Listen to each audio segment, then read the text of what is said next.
I saved a dying wolf pup in the middle of a snowstorm, thinking I'd never see him again. But a year later, his entire pack came to my doorstep, and what they did still makes my hands shake. You won't believe how far gratitude can travel through the wild. When I heard the howl outside my window, my breath caught, because I knew it wasn't an accident. The sound sliced through the winter night, pure and mournful, rolling across the frozen pines and shattering the silence I'd kept like armor since retiring to this cabin. It was not the casual chorus of distant wolves. It was a single voice, right there in the dark, aimed like an arrow at my heart. A year ago, almost to the day, I had followed another cry through thigh-deep snow. I remember the moonlight turning the forest silver, the air so cold it burned my throat.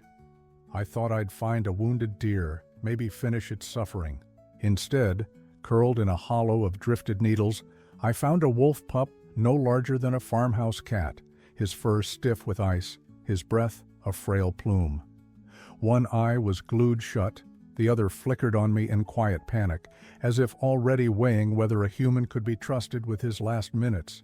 I should have walked away. That's what you do in real wilderness. Let nature decide. But his ribs fluttered like trapped birds, and something in me cracked open. I scooped him into my coat, pressed him to my chest, and felt the savage tremor of his tiny heart stutter against mine. Back in the cabin, I fed the stove until it roared. I melted snow, added deer broth, dribbled the warmth across his tongue. He shivered, whimpered, but stayed. Hour after hour, I held him to my skin, trading my heat for his life. Dawn found us both awake, exhausted, and alive. I called him Sir, soft like a whisper, but carrying the rush of the river that thundered beyond the ridge. Sir. He blinked at the sound, testing it in his own throat, a pup-sized growl that made me laugh for the first time in years. What happened next still rattles me. He didn't fight my touch. He didn't snap or bare his teeth. He curled at my feet, head on my boot, as though I were pack. Once, when the fire popped and I started, he pressed his nose to my ankle, steadying me. A creature born for tooth and claw, offering comfort to an old man who'd forgotten what connection felt like. And those eyes, those impossible amber eyes, held me. He looked at me as if he knew I had given him a second life. Every time he met my gaze, the cabin walls seemed to breathe, as if the forest itself leaned in to listen. 3 days later, a thaw set in. Sir wobbled to the door and sniffed the gusts slipping through the gaps. The wild was calling him back. My gut twisted. I opened the door anyway. He padded into the white glare, paused, and glanced back. 1 heartbeat, 2. Then he vanished among the birches, silent as smoke. I stood there long after he'd gone, the winds licking my cheeks raw. I told myself a truth rough and simple. Wild things return to the wild, and if you love them, you let them. I stacked wood, mended traps, patched the roof. Weeks passed. Spring puddles swallowed the snow, summer thunder shook the peaks. Autumn bled gold across the valley, and with winter's first blizzard, I finally believed the story was finished. Tonight the wind carries that lone howl, and the air inside the cabin feels suddenly thin. I set down my tin mug, fingers tingling, and ease toward the frosted window. Outside, the night is a curtain of swirling white. Another howl, closer now, deeper. My lungs cinch tight. I unlatch the door. The storm claws at me, filling my beard with ice. Shadows pool at the tree line, vague shapes slipping between trunks. Then a figure steps into the clearing, lit only by the weak glow from my lamp. A full-grown wolf, broad-chested, scar crisscrossing one ear. Snow dusts his muzzle like frost on iron. He holds my stare, unblinking. Sir. Recognition slams through me so hard my knees nearly buckle. He is huge now, regal, every inch the wilderness I once dared cradle in my coat. Yet his eyes, those same liquid embers, burn with something gentle, something I cannot name without trembling. He takes one measured step forward. I feel the primal thread between us pull taut, ancient, unspoken, unbreakable. Behind him, more shapes emerge, fanning out like ghosts at the edge of lamplight. A whole pack, silent, waiting. The clearing pulses with potential, mercy or mayhem, I can't tell. Sir tilts his head, and for an instant, I'm back in that cabin a year ago, the firelight dancing, his fragile heart fluttering beneath my palm. My throat closes. I want to speak his name, but the wind steals my voice. He lowers himself to the snow, front legs folded, a gesture of impossible trust. Around us, the pack mirrors him, bellies to ice, eyes shining. They are not here to hunt. They are here for something else, something that makes the skin on my arms prickle with awe. The storm quiets, as if even the wind wants to listen. I take one step toward him. He doesn't flinch. Snow crunches under my boot, loud as thunder in the hush. My breath clouds between us, trembling. He watches me, steady, patient. In that gaze I read echoes of nights shared by ancestral fires, when humans and wolves learn to inch closer without fear. A memory older than language stirs in my blood, and I understand. Gratitude has brought him back. Whatever bond was forged in that desperate dawn has not only survived, it has grown, carried on the paws of a predator who refuses to forget. I swallow hard, heart rattling my ribs. Tears prick my eyes, hot against the cold. My hand lifts, slow as dawn, reaching into the space between us. The pack holds its collective breath. Sur's ears dip, his tail brushes the snow. He rises, grace in motion, and closes the gap until his muzzle hovers inches from my shaking fingers. Then he does the unthinkable. He leans in and presses his forehead to my palm. Heat floods my skin. The world tilts. For one staggering moment, I am inside his heartbeat again, hearing the silent language of the wild say, "Thank you." He steps back. The pack flows to its feet. And just like that, they melt into the swirling dark, leaving only paw prints and a single stunned man standing in their wake. I thought that was the end, that the chapter we shared had finally closed. But I could never have imagined how violently that single act of mercy would return to me, how it would shatter everything I believed about the boundary between man and beast and carve its truth into my life forever. When the wind started screaming across my roof tonight, I figured it was another of those angry January blizzards that strip bark off the spruces and make grown men talk to their stoves. I threw an extra log on the fire and waited for the gale to settle. It didn't. Instead, a long, rising howl threaded through the roar, clear, close, deliberate. My lungs locked so hard, I tasted iron. Snow hammered the windows in frantic fists. Shadows slid between the tree trunks, half-made figures caught by the lantern glow. I grabbed the Winchester from its hooks. Out here you respect hunger. A starving pack will test any door, any heartbeat. I thumbed the safety, pressed my back to the wall, and listened. Another howl answered, then another, weaving a chorus that wrapped the cabin like tightening wire. I stepped onto the porch. The storm slapped me blind, snow swirling sideways, wind punching every seam of my coat. Visibility was 3 paces at best, yet the sense of eyes was everywhere. I racked a shell. "Easy now," I muttered, words whisked away before I heard them myself. Movement at the tree line, gray bodies materializing, dissolving, materializing again, never fully there until they wanted to be. 7, 8. Maybe more. They formed a semicircle, heads low, shoulders loaded with patient muscle. But they didn't advance. They simply stood, as though the night itself had arranged them into an audience, and I was the lone actor who'd forgotten his lines. My knuckles went numb against the stock. Wolves do not hesitate when hunger drives them, yet these moved like soldiers, waiting on a signal. I aimed into the snow just wide of the led animal, finger tense, every instinct shouting, "Warn them!" But something colder than the wind told me to hold. The furthest right shape eased forward, 1 step, snow to the knee, silent as falling ash. Then another. The others stayed rooted, as if a wire ran through them. The advancing wolf lifted his head. A gust parted the curtain of white for an instant, and a lantern beam caught his eyes. Gold, familiar, impossibly calm. When I saw those eyes, my hands trembled. It was him, my Sir. The rifle sagged. A year in the wild had poured iron into his frame. He moved like river current, thick and unstoppable. But his gaze was the same ember that had once watched me spoon broth into a mouth too small for hope. He halted 5 feet from the porch, letting the wind cover him in crystals until he looked carved from the storm itself. "Sir," I whispered. His ears twitched at the name, as if it still fit. Behind him the pack waited, tails low, muzzles frost-rimmed. No growls, no paws pawing the earth, only a hush so deep it muffled the howl of the gale. They weren't here to test wood or bone. They were here for something I couldn't read yet, a language older than tracks and teeth. I lowered the rifle muzzle into the drift. Sur's nose lifted, drawing in my scent like a memory.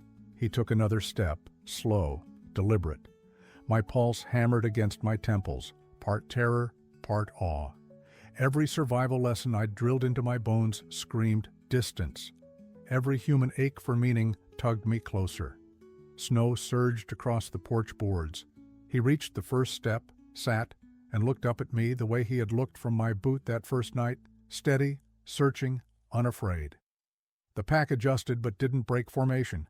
I realized they mirrored me, facing their point wolf in a half-circle of suspense. A flake melted on Sur's lashes. He blinked, and I saw it. Not hunger, not challenge, but intent. Purpose so clear it felt like words inside my head.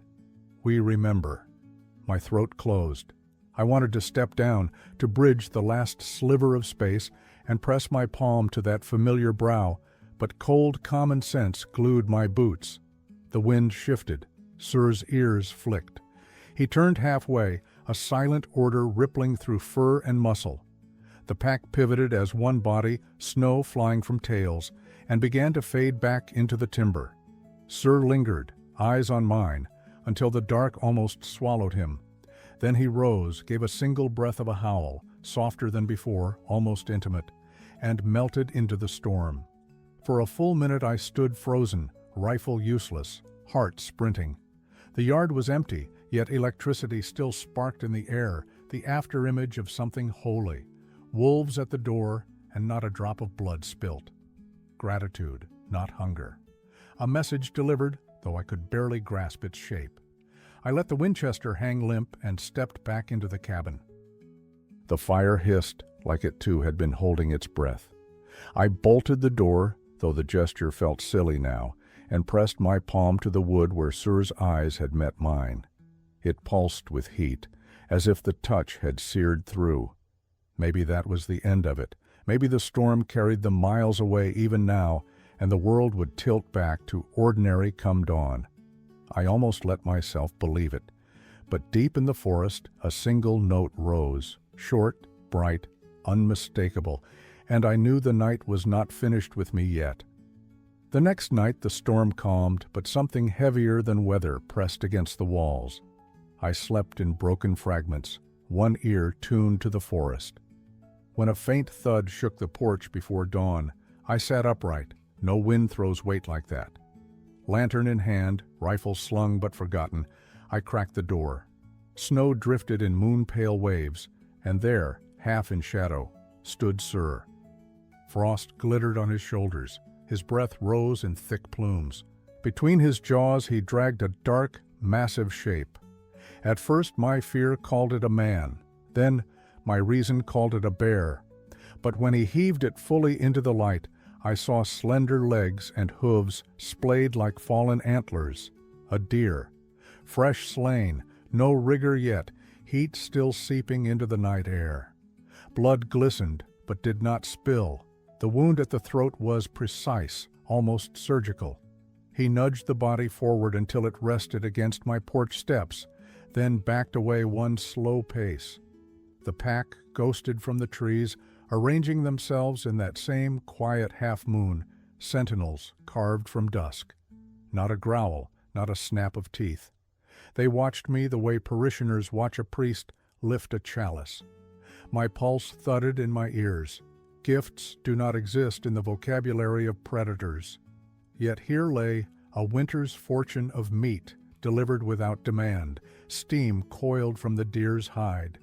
I could smell the iron of blood, sharp as a struck nail. It would feed me for weeks, maybe months, if I salted and smoked fast enough. But survival wasn't what turned my knees weak. It was the intent. Sir lowered his head. For one heartbeat, I expected him to reclaim the prize, to remind me of the natural order. Instead, he planted his chest in the snow, forelegs stretched, tail still. He stepped back and lay in the snow, as if he was waiting for me to understand. A tremor ran the length of my arms. Lantern light flickered over his eyes, and I caught that same ember of recognition, the echo of a pup's trust. He was saying, "Take it. We remember." The pack's silent presence pressed the message deeper. This was no whim. This was ceremony. I eased down the steps, boots crunching softly. The wolves held their ground, muscles taut but unmoving. Kneeling by the deer, I laid a gloved hand on its neck, still warm. I whispered thanks to the animal, to the pack, to whatever wild covenant had bound us. My breath clouded in the hush. Sir's ears twitched.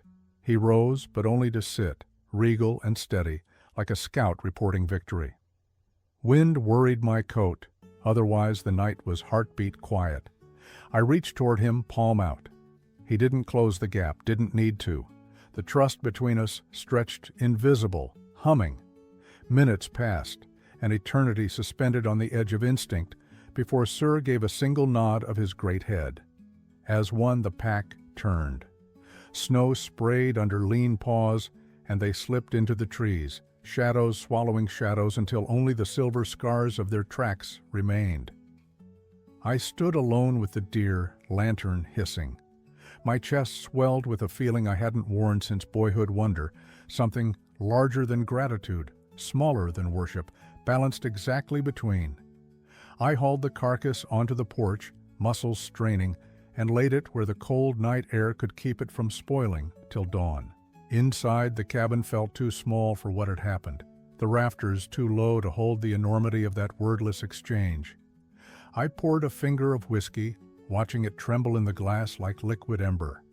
Outside, star-blown silence settled over the clearing, peaceful as an old hymn. I thought that was all, a gift, a memory, gratitude, but it was only the beginning. Even as I leaned against the doorframe, sense of wonder thawing into exhausted calm, a prickling certainty crawled my spine. The bond forged in a single act of mercy had not finished writing its terms.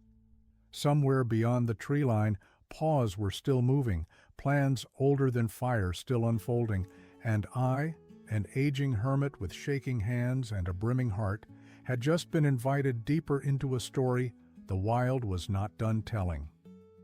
The deer was still hanging in salted quarters when dusk fell the next day, but the clearing felt emptied of breath, as though the very snow missed the weight of paws.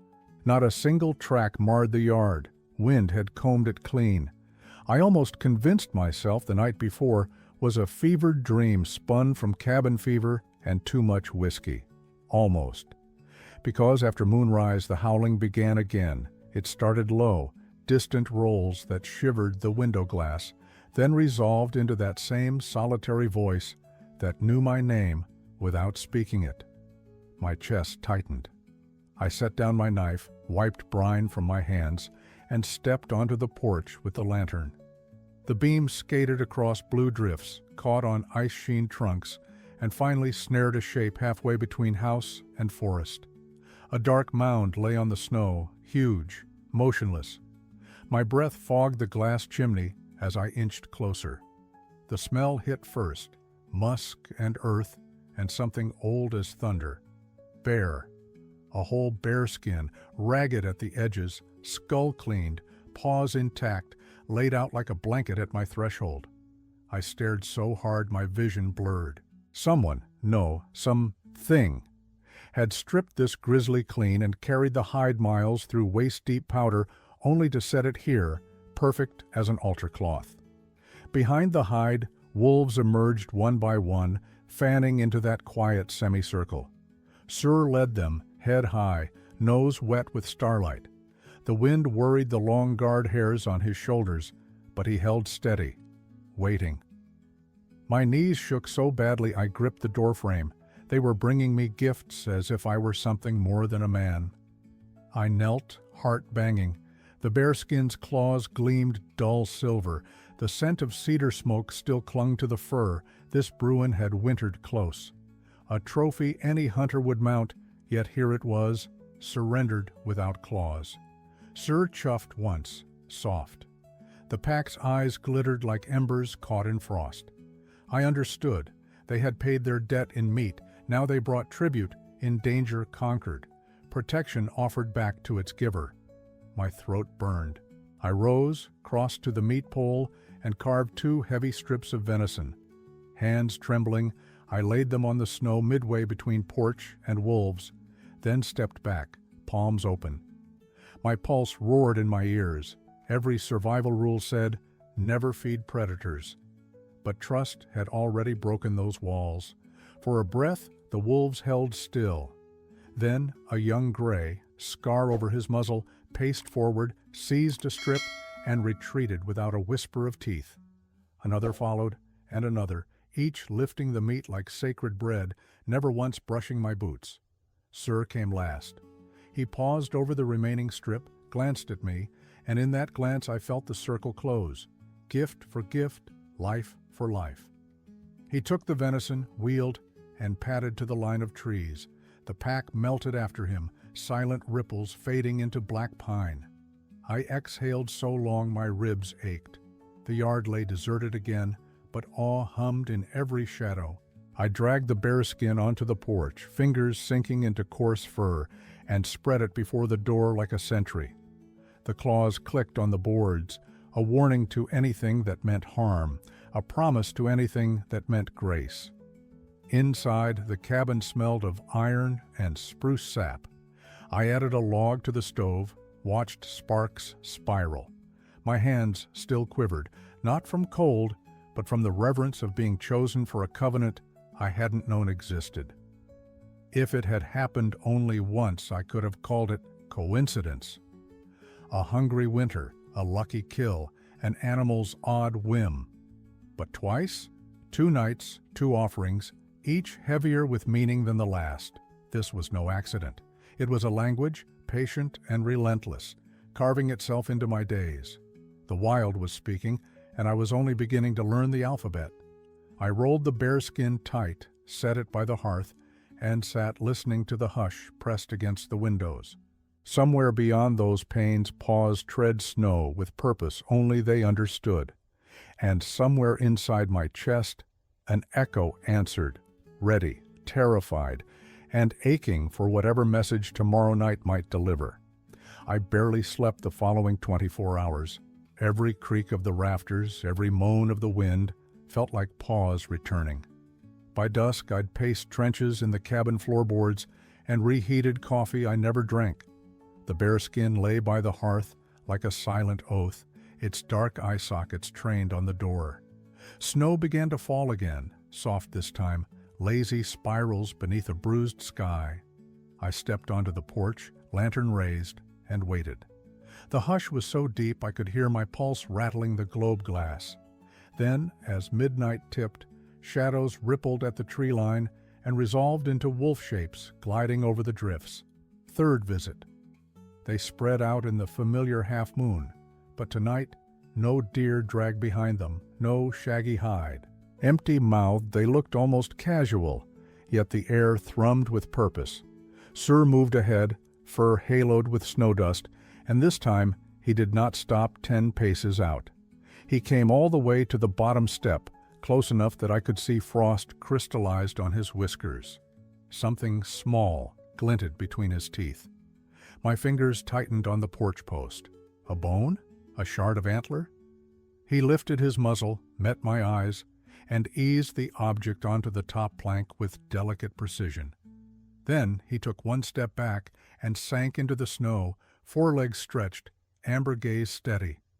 I knelt, breath trembling white. The thing lay half buried in powder, dull metal winking like a tiny coin. I brushed snow aside, and recognition hit so hard my vision splintered. A brass hunting button, embossed with an old-style stag's head, worn smooth by years of campfire heat, exactly the kind that once lined my winter coat. I'd lost one during that frantic night a year ago, kneeling in the drift while Sir's pup body spasmed against the cold. I'd never found it, figured it swallowed by spring melt or a magpie's nest. Yet here it was, delivered by the very life I had rescued. He laid it at my feet and just watched. Tears ran down my cheeks.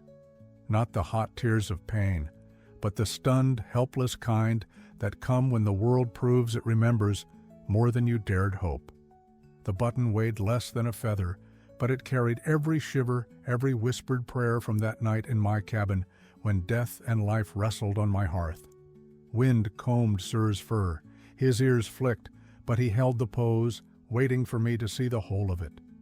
Wolves don't hoard trinkets. They don't track lost things through seasons. Yet somewhere out there, he had nosed through moss and mud until this scrap of brass surfaced, then carried it miles to set it before me like a seal on an invisible treaty. I reached toward him, slow, open palm. He didn't flinch. My hand hovered inches from his muzzle, heat mingling with his breath, until snow melted on my sleeve. A low rumble vibrated his chest, not threat, but something like contentment. I pressed the button against my heart, the metal cold and biting. For a heartbeat I heard them both, the pulse under my ribs and the pulse in his throat, two rhythms sharing the same winter air. Behind Sir, the pack stayed motionless, eyes glinting approval. We hung there in our fragile bridge of silence until the lantern guttered, reminding me the wick was nearly spent. When I looked back, Sir rose, dipped his head once, formal, almost regal, and drifted to his kin. The wolves wheeled as one and melted into the dark, leaving nothing but tracks that filled even as I watched. Inside the cabin the button burned in my fist, an ember of the past returned by jaws of the present. I stitched it back onto the empty thread of my coat, hands shaking so badly the needle bit my thumb. Blood dotted the fabric, tiny, bright, and somehow that felt right, a signature in my own ink. I set the coat over the chair, turned down the lantern, and sat listening to the hush that followed the wolves' departure. The silence wasn't empty anymore.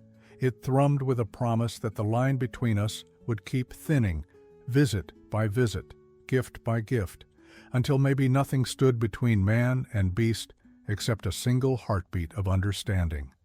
If you feel this is more than a story, subscribe. Nature keeps her secrets, but sometimes she shares them, and you won't want to miss what she whispers next. I woke to a hush so absolute it felt manufactured, as if the forest had cupped its hands around my cabin and told every creature to hold its breath.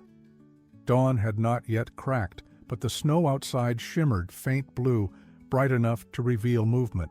I shrugged into my coat, slid the button Sir had returned tight between my fingers, and stepped onto the porch. No rifle, no lantern, nothing between my heartbeat and the cold. They were already there. Wolves, more than I'd ever counted, surrounded the cabin in a wide ring, bodies low, heads bowed, paws placed with ceremonial care. Moonlight caught their backs like a crown of ice. They moved counterclockwise, silent, deliberate, as if tracing an invisible circle of salt to bind spirit to earth. Each animal passed the front steps, eyes down, then continued the arc, never breaking pace, never lifting a snout. The sound was a faint swish of fur through powder, a slow sweep of devotion. Fear fluttered in my throat, old instinct warning that many predators moving as one can only mean ambush. Yet awe crashed over it in the same breath. Predators don't perform rituals. Rituals belong to minds that remember. And these wolves remembered everything.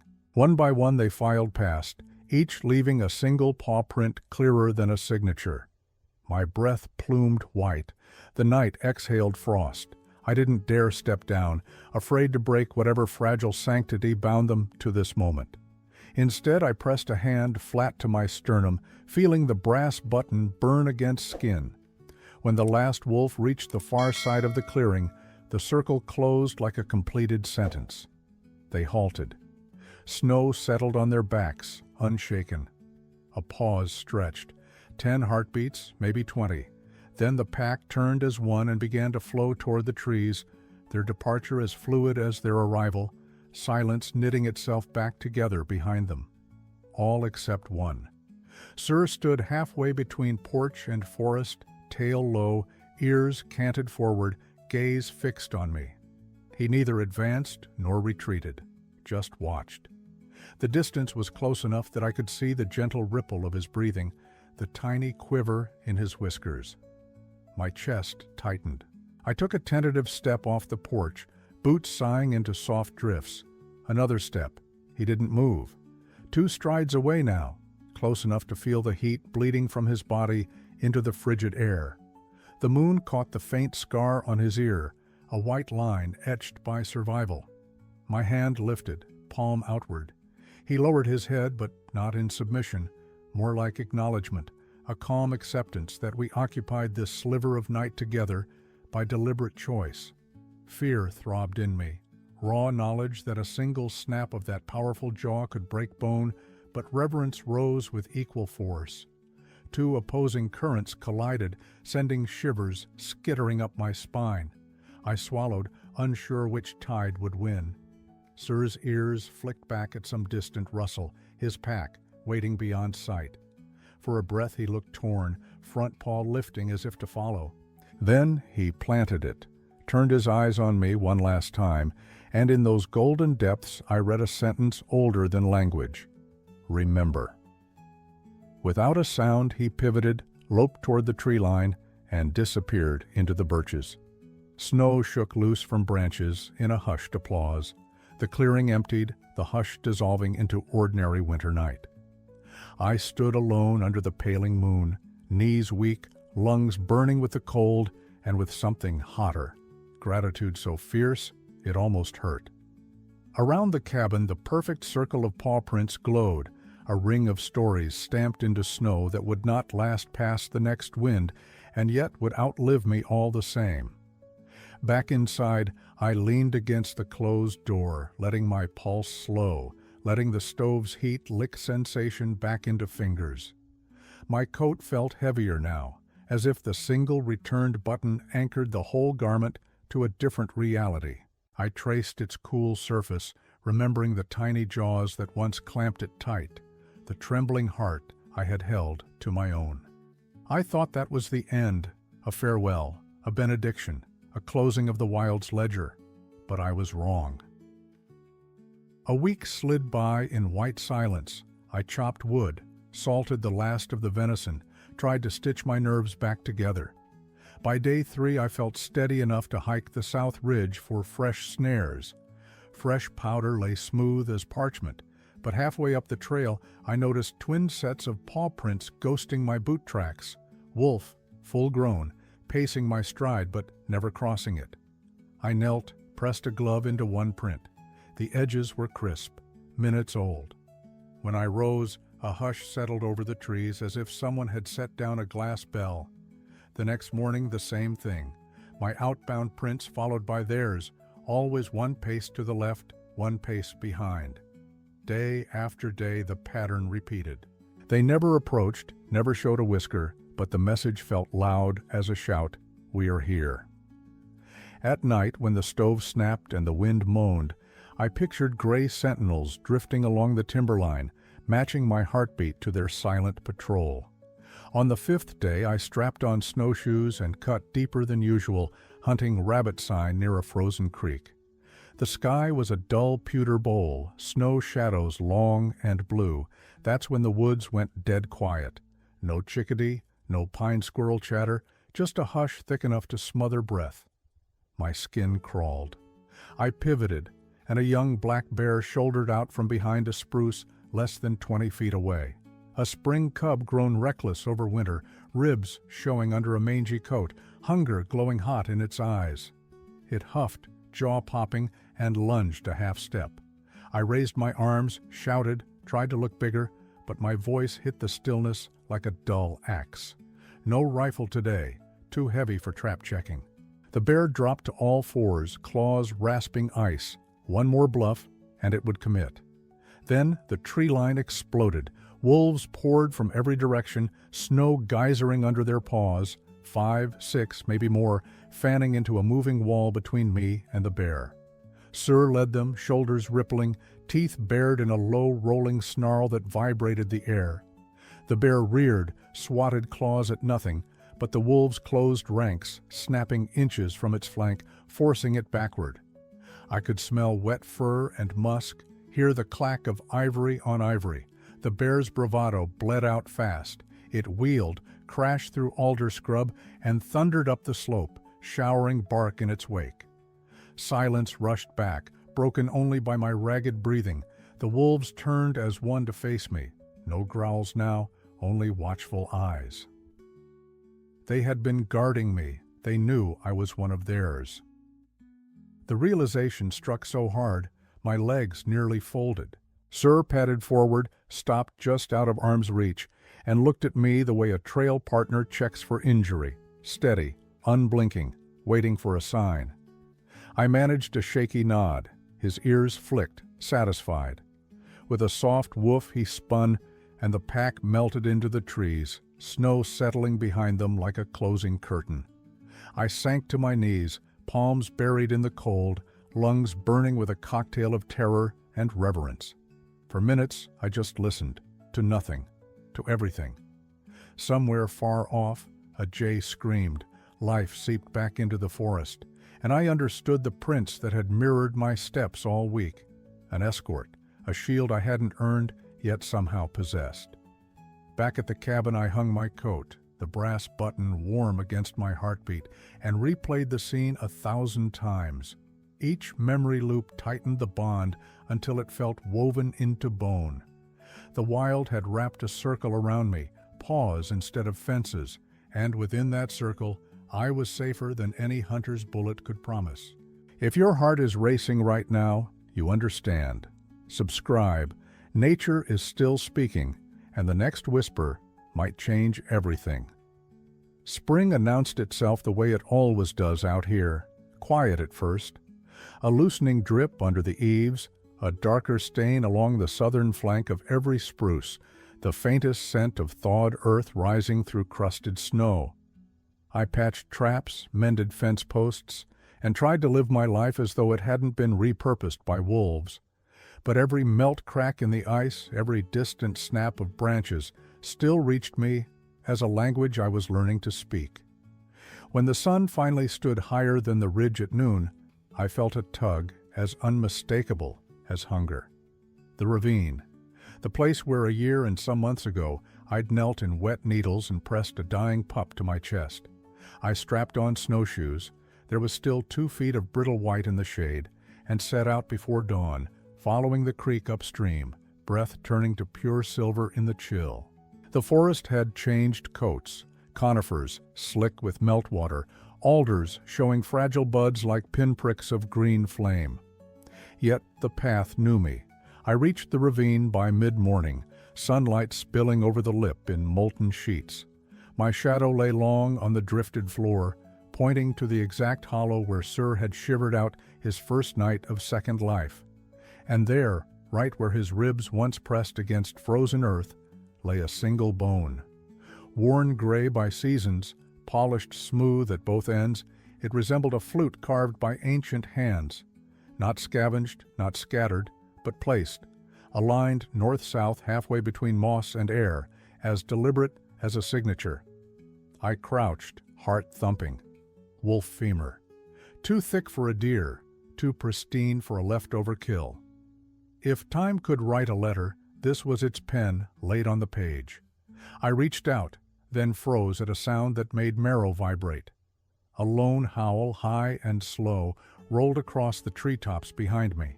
Not the rallying cry of a hunt or the chorus of a pack. This was singular, lingering, the voice of memory itself.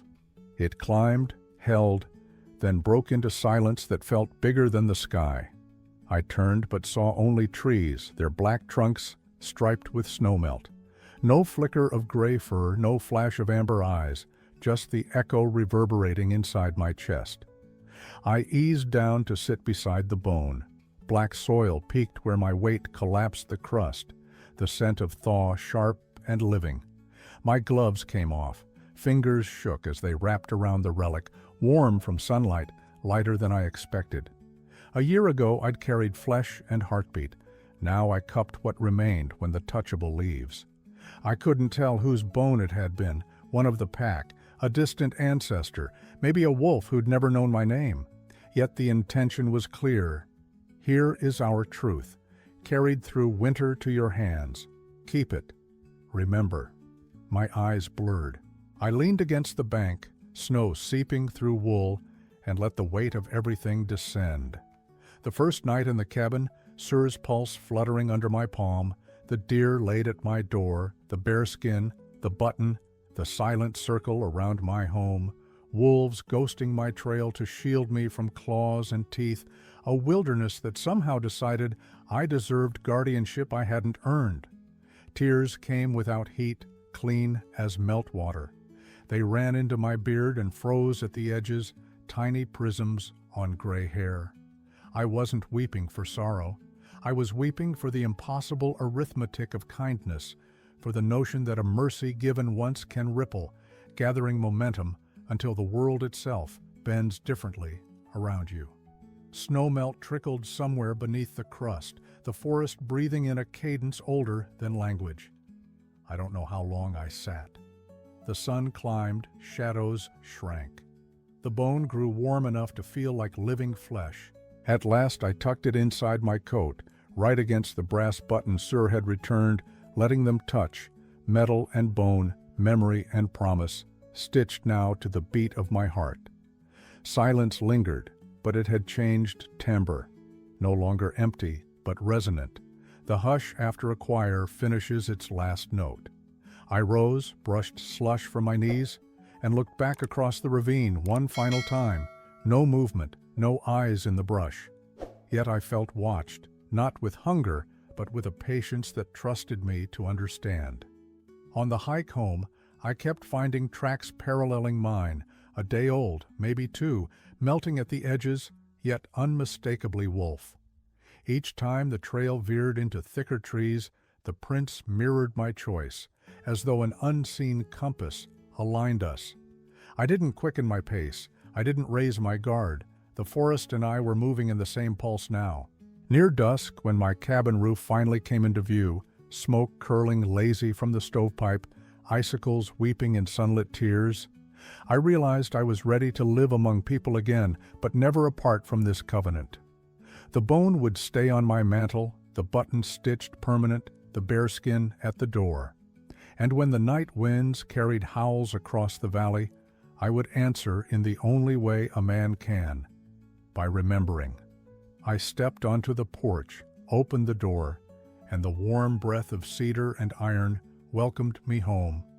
Inside, I set the bone on the mantelpiece, its pale curve glowing in firelight like a crescent moon. It looked right there, equal parts relic and promise. My throat tightened once more, but I managed a shaky smile.